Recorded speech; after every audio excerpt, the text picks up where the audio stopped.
और इस वक्त एक बड़ी खबर, आरएसएस प्रमुख मोहन भागवत ने एक बड़ा बयान दिया है कि देश में धर्म और अधर्म की लड़ाई चल रही है। यह मोहन भागवत ने कहा और कहा कि अब अपने देश को ठीक करना है, भारत को दबाने की कोशिश सफल नहीं होगी, धर्म के पक्ष में खड़े हों। यह अपील की है मोहन भागवत ने। भारत पूरी दुनिया में सनातन धर्म को पहुंचाएगा, हिंदुस्तान को दबाने की कोशिश कामयाब नहीं होगी और सत्य कभी दबता नहीं, हमारी हस्ती नहीं मिटती। ऋषि और संतों की परंपरा भारत के साथ मोहन भागवत का यह बयान राजनीतिक मायनों में भी अपने आप में बेहद अहम। और उन्होंने जो अपील की देशवासियों से, उसका असर दूर तक होगा, यह मैसेज दूर तलक जाएगा। जो दुनिया को जोड़ के रखती है, आगे बढ़ा। लेकिन एक अधर्म भी है,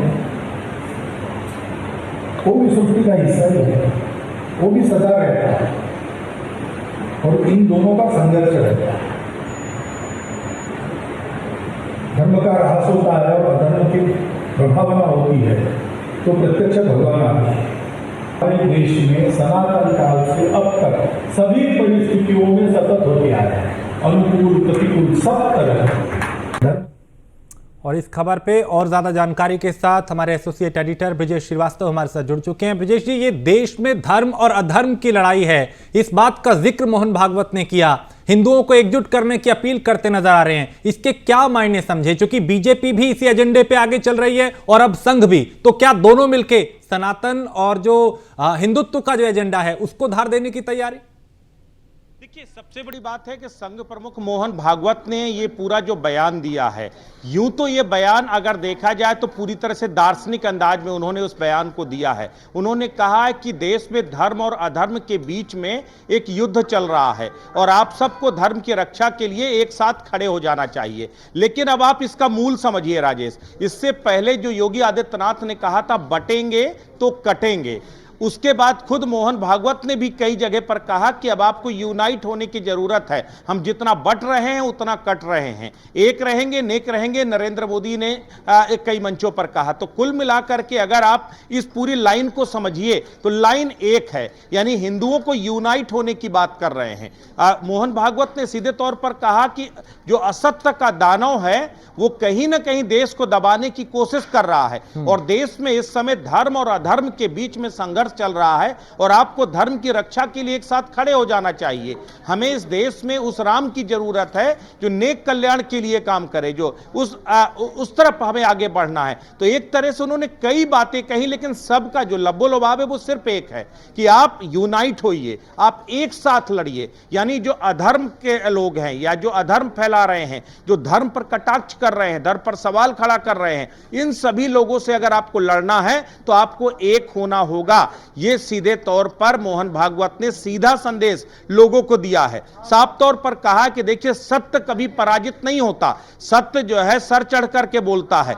इसलिए आप कुछ दिन आप जो है जरूर परेशान हो सकते हैं, लेकिन विजय आपकी होगी। लेकिन उस विजय को प्राप्त करने के लिए आपको लड़ना होगा, आपको आगे बढ़ना होगा और आपको एक होना होगा। ये अपने आप में बेहद अहम बयान है और इसी कड़ी में बीजेपी के तमाम नेताओं के बयान आ रहे हैं और अब संघ प्रमुख भी योगी आदित्यनाथ के उसी बयान पर या फिर उसी लाइन पर आगे बढ़ते हुए नजर आ रहे हैं। ऐसे में ब्रिजेश, चूंकि देखिए योगी आदित्यनाथ कहते हैं कि बटेंगे तो कटेंगे, प्रधानमंत्री मोदी कहते हैं कि एक रहेंगे तो सेफ रहेंगे, और अब मोहन भागवत ये कहते हैं कि धर्म और अधर्म की लड़ाई है। यानी एक एजेंडा एक सेट किया जा रहा है और पिक्चर आगे की तैयार की जा रही है और ये संदेश दिया जा रहा है कि आगे रोड मैप क्या रहेगा, आगे एजेंडा क्या रहेगा और कैसे सबको एक करना है।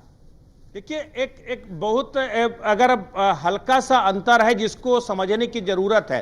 धर्म और अधर्म के बहाने, चूंकि मोहन भागवत के पिछले कई बयान ऐसे भी आए जिसपे उन्होंने, चाहे वो कास्टिज्म डिस्क्रिमिनेशन का विरोध किया हो या रिलीजियस डिस्क्रिमिनेशन का, जो है सांप्रदायिक ध्रुवीकरण का भी विरोध किया हो, इसीलिए इस लाइन पर उन्होंने आगे बढ़े। उन्होंने कहा धर्म और अधर्म की लड़ाई है, यानी जो आपके देश के खिलाफ है, जो आपकी इस देश की मानवता के खिलाफ है, जो हिंसा के समर्थक हैं, भाई इसका मतलब वो सारे ऐसे लोग हैं जो अधर्म के साथ खड़े हुए। धर्म के साथ कौन है? उन्होंने एक और अहम बात कही कि सनातन को इस पूरी दुनिया में हिंदुस्तान ही पहुंचाएगा और भारत का पहुंचाने का कर्तव्य है, क्योंकि भारत को सनातनियों का देश यूं ही नहीं कहा जाता।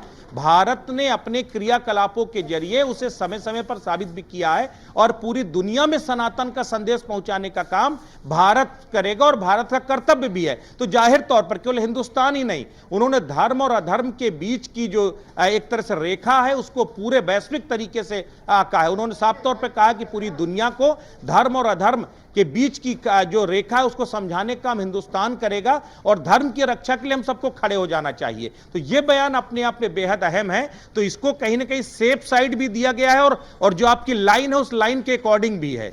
ये अपने आप में बेहद अहम बात है। लेकिन मैं आपसे ये भी जानना चाहूंगा कि एक बयान पहले ही जो योगी आदित्यनाथ ने दिया था, विपक्ष तो उसी में घिरा हुआ है, जो बटेंगे और कटेंगे वाला बयान था, रोजाना उसी का जवाब दिया जाता है पोस्टरों के जरिए। अब मोहन भागवत का ये बयान, क्या ये भी राजनीतिक पार्टियों को इसी बयान के इर्द गिर्द लाएगा और इस पे आने वाले दिनों में सियासत होगी? ये योगी आदित्यनाथ के बयान को, उनकी लाइन को और ज्यादा मजबूत कर रहा है, क्योंकि जहां पर आरएसएस की मुहर लग जाती है वो अधिकृत हो जाता है, ऑफिशियल हो जाता है। तब योगी आदित्यनाथ ने भले ही वो चुनावी संदेश हरियाणा में दिया हो, लेकिन अब आप देखिए हर रोज एक नया पोस्टर आ रहा है, हर रोज एक न एक जो विपक्षी पार्टी उसे काउंटर कर रही है, क्योंकि उनको समझ में आ रहा है कि वो चाहे पीडीए हो, चाहे कास्टिज्म डिस्क्रिमिनेशन की पॉलिटिक्स हो, या फिर जो है किसी भी तरीके के समीकरण, ये जो बटेंगे और कटेंगे का जो एजेंडा है ना, वो इन सारे मुद्दों की हवा निकाल सकता है।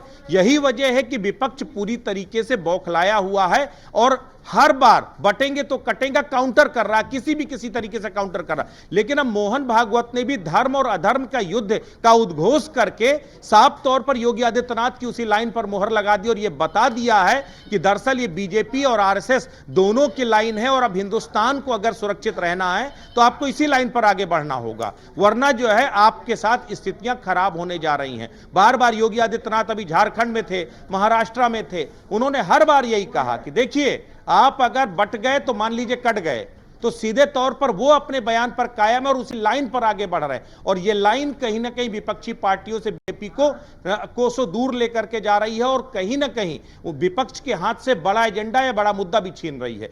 इसीलिए पूरी तरह विपक्ष बौखलाया हुआ और अब तो संघ ने भी इस बयान पर अपनी मुहर लगा दी।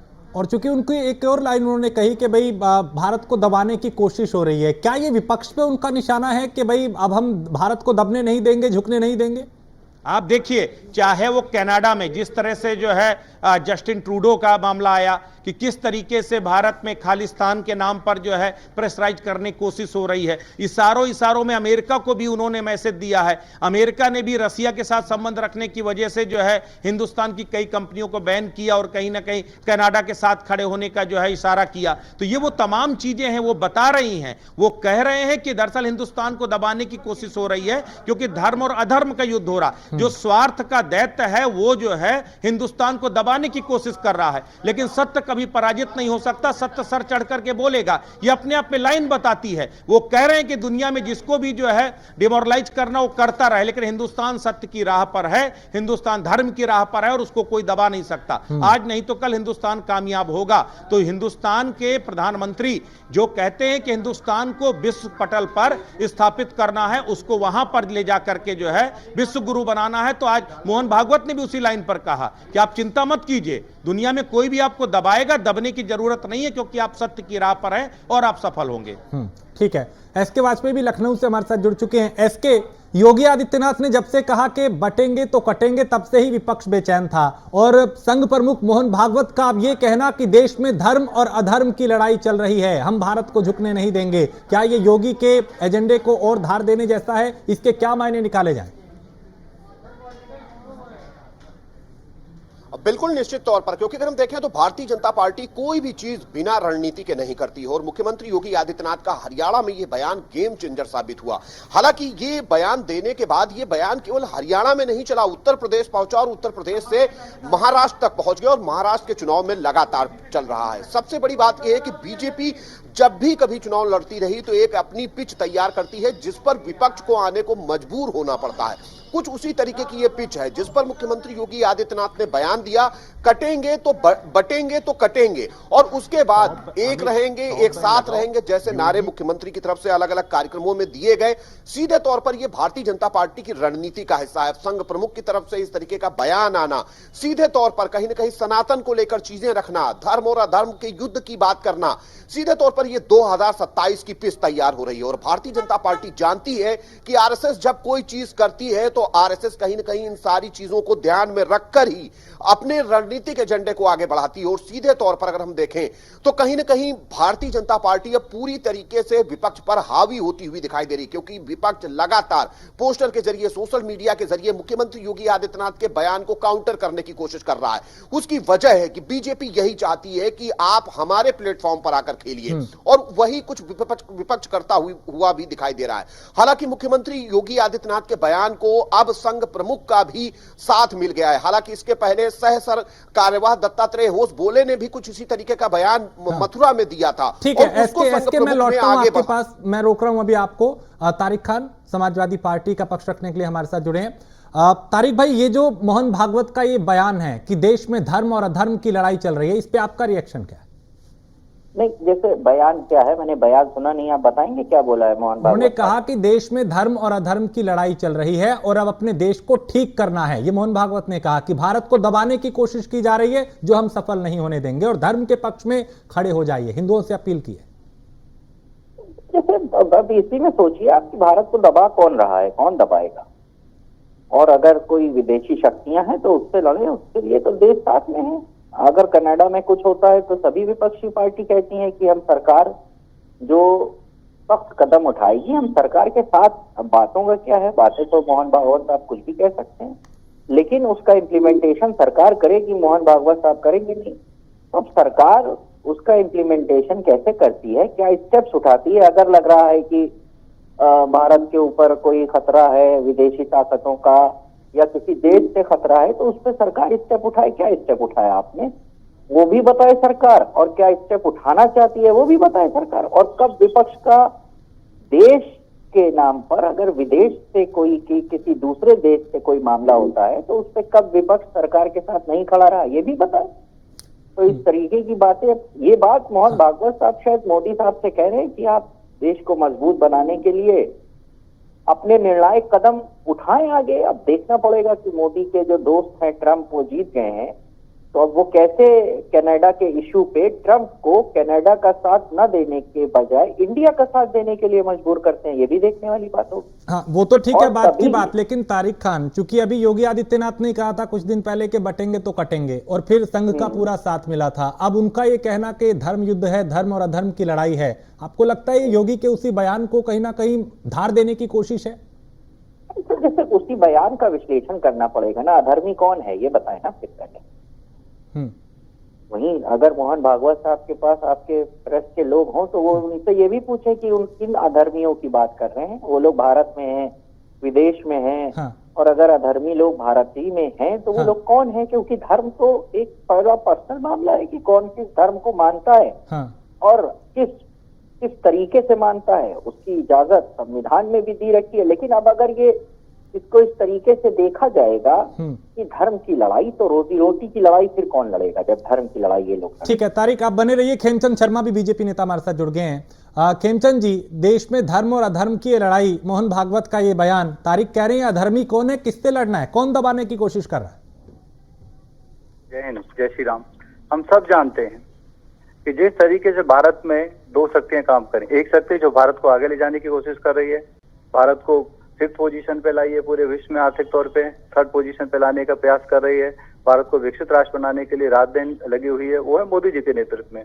दूसरी ओर ऐसी ताकतें हैं जो देश को पूरे विश्व में बदनाम करने का प्रयास करती हैं, डिवाइड करने का समाज को कोशिश कर रही हैं। कहते हैं कि सिख यहाँ पे गुरुद्वारा नहीं जा सकते, कड़ा नहीं पहन सकते, पगड़ी नहीं पहन सकते, जो सफेद झूठ है, क्योंकि वो कहीं ना कहीं ऐसे लोगों को फ्यूल देना चाहते हैं, मदद करना चाहते हैं जो देश के विरोधी ताकत हैं, जैसे खालिस्तानी।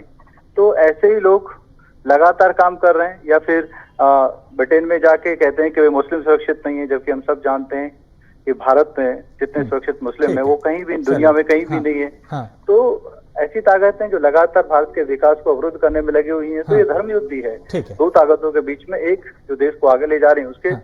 दूसरा जो देश के विकास को रोकने की कोशिश कर रही है। तो ऐसी दो ताकतों के बीच में युद्ध है। ठीक है, चलिए बहुत शुक्रिया आप दोनों का हमें वक्त देने के लिए। और